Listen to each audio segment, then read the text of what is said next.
Welcome to the Chronological One-Year Bible, April 10th. Today's reading is 1 Samuel chapter 4, verse 12 through chapter 8, verse 22. A man from the tribe of Benjamin ran from the battlefield and arrived at Shiloh later that same day. He had torn his clothes and put dust on his head to show his grief. Eli was waiting beside the road to hear the news of the battle, for his heart trembled for the safety of the ark of God.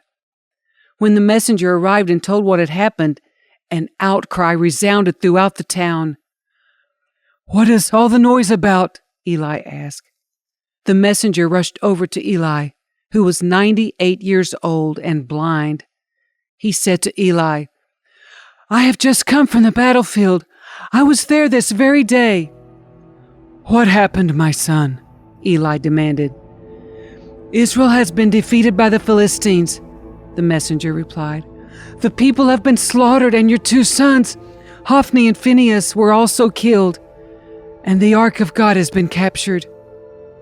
When the messenger mentioned what had happened to the ark of God, Eli fell backward from his seat beside the gate. He broke his neck and died, for he was old and overweight. He had been Israel's judge for 40 years. Eli's daughter-in-law, the wife of Phinehas, was pregnant and near her time of delivery. When she heard that the ark of God had been captured and that her father-in-law and husband were dead, she went into labor and gave birth. She died in childbirth, but before she passed away, the midwives tried to encourage her. "Don't be afraid," they said. "You have a baby boy."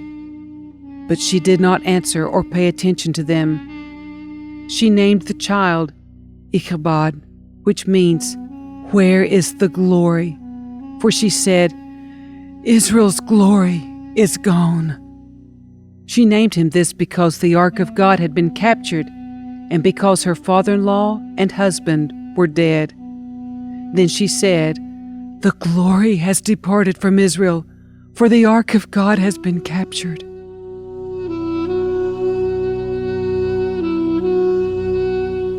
After the Philistines captured the ark of God, they took it from the battleground at Ebenezer to the town of Ashdod.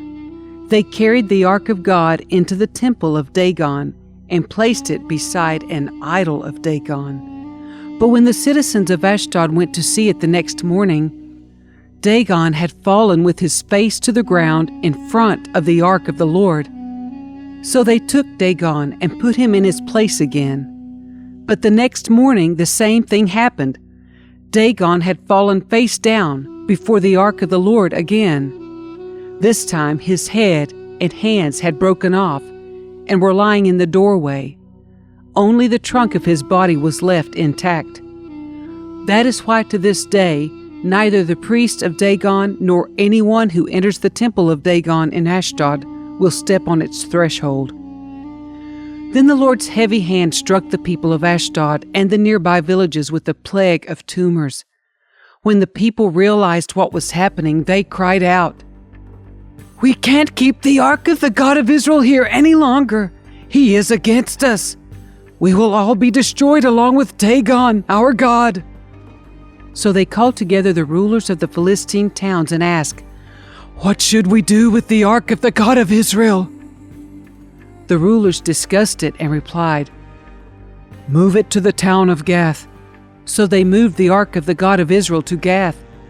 But when the ark arrived at Gath, the Lord's heavy hand fell on its men, young and old. He struck them with a plague of tumors, and there was a great panic.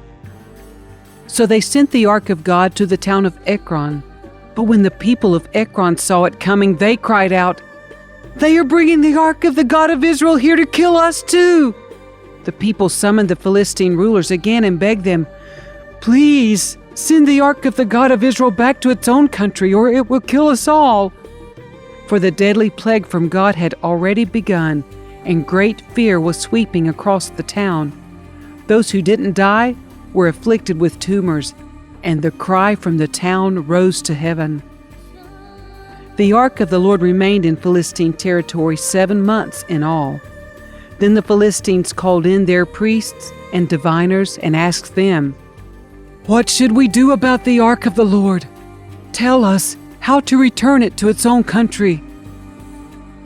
"Send the ark of the God of Israel back with a gift," they were told.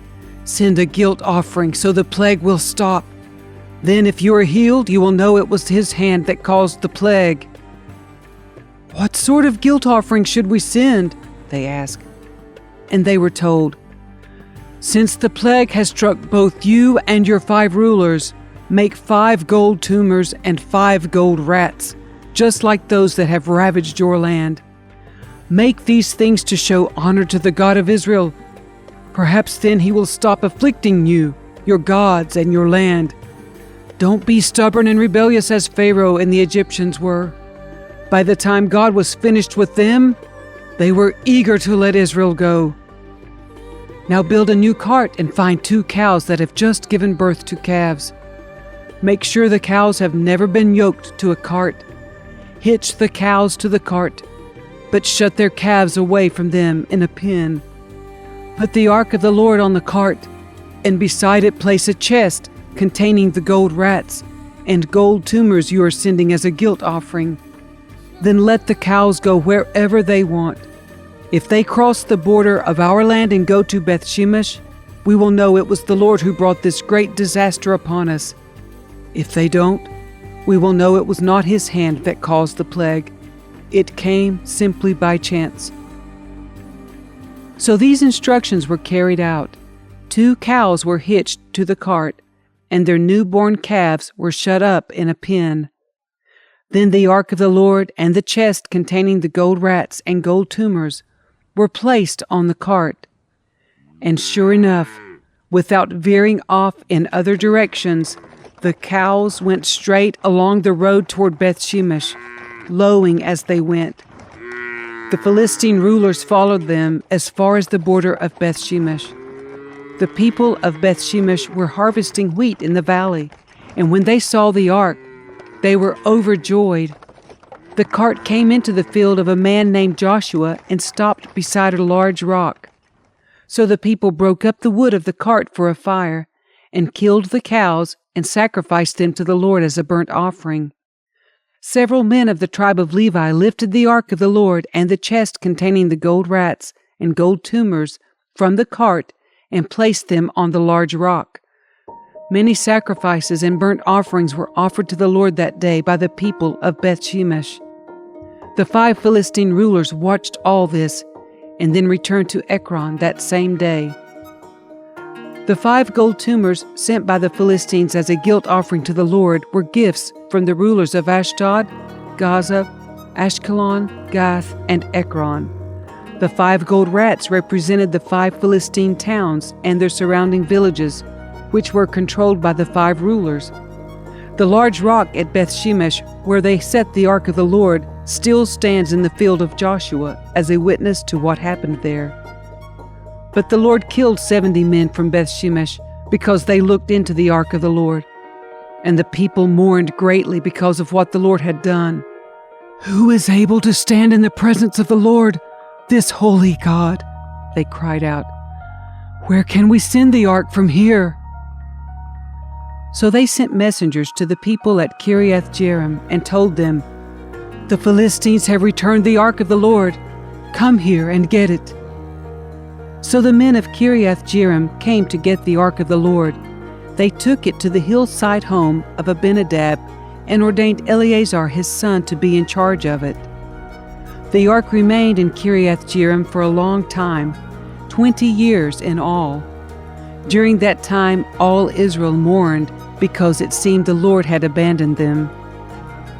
Then Samuel said to all the people of Israel, "If you want to return to the Lord with all your hearts, get rid of your foreign gods and your images of Ashtoreth.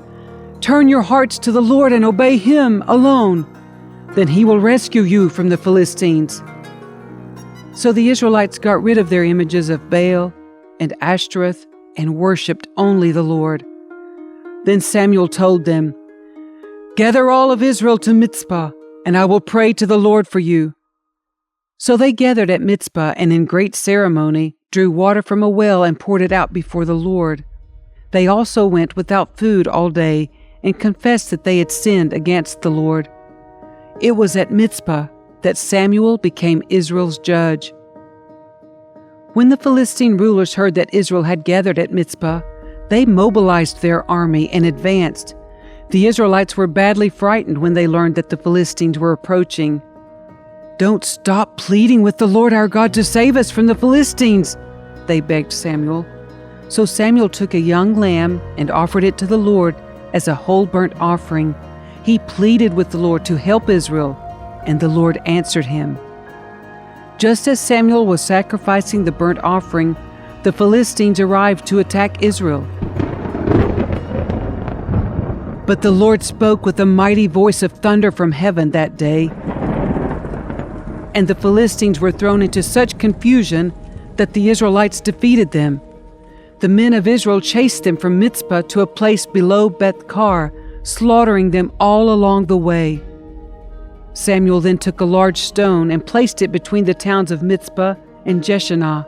He named it Ebenezer, which means the stone of help. For he said, "Up to this point the Lord has helped us." So the Philistines were subdued and didn't invade Israel again for some time. And throughout Samuel's lifetime, the Lord's powerful hand was raised against the Philistines. The Israelite villages near Ekron and Gath that the Philistines had captured were restored to Israel, along with the rest of the territory that the Philistines had taken. And there was peace between Israel and the Amorites in those days. Samuel continued as Israel's judge for the rest of his life. Each year he traveled around, setting up his court first at Bethel, then at Gilgal, and then at Mizpah. He judged the people of Israel at each of these places. Then he would return to his home at Ramah, and he would hear cases there too. And Samuel built an altar to the Lord at Ramah. As Samuel grew old, he appointed his sons to be judges over Israel. Joel and Abijah, his oldest sons, held court in Beersheba. But they were not like their father, for they were greedy for money. They accepted bribes and perverted justice. Finally, all the elders of Israel met at Ramah to discuss the matter with Samuel. "Look," they told him, "you are now old, and your sons are not like you. Give us a king to judge us, like all the other nations have." Samuel was displeased with their request and went to the Lord for guidance. "Do everything they say to you," the Lord replied, "for they are rejecting me, not you. They don't want me to be their king any longer. Ever since I brought them from Egypt, they have continually abandoned me and followed other gods. And now they are giving you the same treatment. Do as they ask, but solemnly warn them about the way a king will reign over them." So Samuel passed on the Lord's warning to the people who were asking him for a king. "This is how a king will reign over you," Samuel said. "The king will draft your sons and assign them to his chariots and his charioteers, making them run before his chariots. Some will be generals and captains in his army. Some will be forced to plow in his fields and harvest his crops. And some will make his weapons and chariot equipment. The king will take your daughters from you and force them to cook and bake and make perfumes for him. He will take away the best of your fields and vineyards and olive groves and give them to his own officials.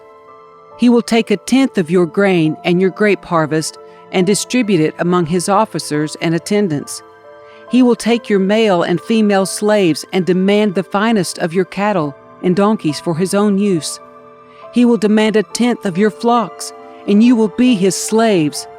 When that day comes, you will beg for relief from this king you are demanding, but then the Lord will not help you." But the people refused to listen to Samuel's warning. "Even so, we still want a king," they said. "We want to be like the nations around us.